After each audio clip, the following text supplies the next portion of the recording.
میرے حضور نے فرمایا تم میں سے ہر شخص جو ہے وہ اپنے ماتحت لوگوں کے معاملے کے اندر مسئول ہے، اس سے پوچھا جائے گا، اس سے سوال ہوگا۔ آپ اگر ایک باپ ہیں تو 8 4 5 بچے آپ کے زیر کفالت ہیں تو ان کے معاملات کے آپ ذمہ دار ہیں۔ اگر آپ ٹیچر ہیں تو شاگردوں کے معاملات کے ذمہ دار ہیں۔ اگر آپ ایک فیکٹری بنائی ہے اور 200-300 لوگ وہاں کام کر رہا ہے تو جتنی آپ کی ذمہ داریاں جو ہے وہ بنتی ہیں تو ان کو وہاں آپ نبھائیں گے۔ اور اگر آپ ہادی قوم ہیں، رہنمائی قوم ہیں، تو پھر اس حساب سے آپ کی ذمہ داریاں بنتی ہیں۔ اب بتائیے یہ معاشرہ جس معاشرے میں ہم جی رہے ہیں، یہ عدم برداشت کا کلچر ہے۔ یہاں آپ ایک دکاندار سے بھی سودا لینے جائیں اور 1 سے 2 مرتبہ اس کو 1-2 بات پوچھیں تو وہ تلخ ہو جاتا ہے، حالانکہ اس کی تو دکانداری ہے تو اس کو تو سننا چاہیے، لیکن معاشرے کے اندر تلخی اتنی آ گئی ہوئی ہے، عدم برداشت ایسے پیدا ہو گئی ہے کہ اب مجھے بتائیے کہ وہ شخص جس کا فائدہ ہے تو وہ بھی آگے سے تلخ ہو رہا ہے، تو پھر اس معاشرے کی گراوٹ کا آپ اندازہ کر سکتے ہیں۔ ممبر و محراب سے ہم دیکھتے ہیں کہ ایسے ایسے تلخ جملوں کے تبادلے ہوتے ہیں کہ بعض لوگ یہ سمجھتے ہیں کہ یہ ممبر پہ بیٹھنے والا جو شخص بول رہا ہے، یہ جو یہاں سے کہہ رہا ہے یہ دین ہی ہے۔ ہمارے ہاں اتھارٹی اللہ کے رسول ہیں صلی اللہ علیہ وآلہ وسلم۔ اگر میں اپنے جو ہے وہ نفس کے شکنجے میں کسا ہوا ہوں اور اپنی انا کے جو ہے وہ پنجرے کے اندر ہوں اور میں اس کو دین قرار دیتا ہوں تو یہ میں اپنے پہ بھی زیادتی کرتا ہوں، لوگوں پہ بھی زیادتی کرتا ہوں۔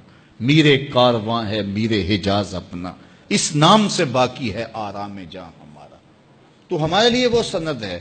تو اگر میں بھی یہاں اپنی گفتگو کو اس انداز سے مرتب کروں کہ اس سے معاشرے کے اندر بد اخلاقی کی نمو ہو تو پھر مجھے بتائیے گا کہ آپ خیر کہاں سے تلاش کریں گے؟ چوں کفر از خانہ کعبہ برخیزت کجا مان مسلمانی۔ ایک فارسی شاعر نے کہا کہ جب کعبے سے کفر کھڑا ہو جائے تو پھر مسلمانی آپ کہاں سے تلاش کریں گے؟ ممبر و محراب جس کی ذمہ داری ہی حسن اخلاق سکھانا تھا تو اس کی ذمہ داری جو تھی اس کے برعکس وہ کام کر رہا ہے۔ جس کا کام تزکیہ قلوب تھا، تصفیہ باطن تھا، اب وہ سالکین کا تصفیہ کرنے کی بجائے ان کی جیبیں صاف کرنے کے چکر میں ہے کہ تمہارا دل تو صاف نہیں کر سکتا، تمہاری جیب صاف کر دوں گا۔ تو پھر مجھے بتائیے کہ جو مسند مشیخیت کے اوپر بیٹھا ہے وہ کس گراوٹ کا شکار ہے؟ اس لیے مجھے اور آپ کو اپنے ماحول کے اندر جہاں ہم بیٹھے ہیں، ہمارے ماحول سے وابستہ صرف 3 آدمی ہی کیوں نہ ہو تو ہم وہاں تو خیر اور وہاں تو بہتری پھیلانے کے لیے کوشاں ہو، اور جب ہم ایسا کریں گے تو میرا مالک ہماری مدد کرے گا۔ تو یہ وہ نمایاں چیزیں ہیں ہمارے دین کی، حسن اخلاق اور حیا۔ اب دور موجود کے اندر حیا کا جوہر لٹ گیا، اور پھر ہمارا الیکٹرانک میڈیا، پھر اس کے بعد اب سوشل میڈیا کی قیامت جو ہمارے اوپر ٹوٹ پڑی، اس نے خلوتوں کو بھی پاکیزہ نہیں رہنے دیا۔ تو حیا کا حقیقی جوہر موجود ہوگا تو پھر خلوت ناپاکیزہ نہیں ہو سکتی، پھر خلوت کے اندر بھی روشنی اور اجالا اور چراغاں ہی رہے گا۔ تو ایک تو ہم نے اپنی اور اپنی نسل اور اپنے جو بھی جن کا ذمہ ہمارے ذمہ لگایا گیا ہے ان کو حیا کی اس دولت کے ماحول کو فراہم کرنا ہے، اور دوسرا ہم کبھی بھی اپنی اولاد سے، اپنے شاگردوں سے، اپنے حلقہ احباب سے، اپنے دوستوں سے کبھی بھی بدخلقی کی بدبو اور نفرت کو کبھی بھی پھیلنے نہ دیں۔